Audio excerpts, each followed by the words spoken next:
નમસ્કાર મિત્રો, ચીનમાં વધી રહેલા કોરોનાના કેસ બાદ ભારતમાં પણ કોરોના કેસ નોંધાઈ રહ્યા છે.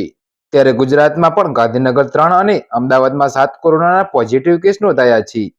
તો અમદાવાદમાં નોંધાયેલા 7 કેસ તમામ એક સપ્તાહના છે, જેમાં 7માંથી 5 કેસ વિદેશના અને 2 કેસ કોઈ ટ્રાવેલ હિસ્ટ્રી વગરના છે. જી હા મિત્રો, તો વિદેશથી આવેલા 5 દર્દીઓ ઓસ્ટ્રેલિયા, યુકે અને સિંગાપોરથી આવેલા છે. આ કેસમાં 4 મહિલા અને 3 પુરુષ દર્દીઓ છે, જે 15 થી લઈને 70 વર્ષની ઉંમર ધરાવે છે. તો જે તમામને હાલમાં હોમ આઇસોલેશનમાં રાખવામાં આવ્યા છે.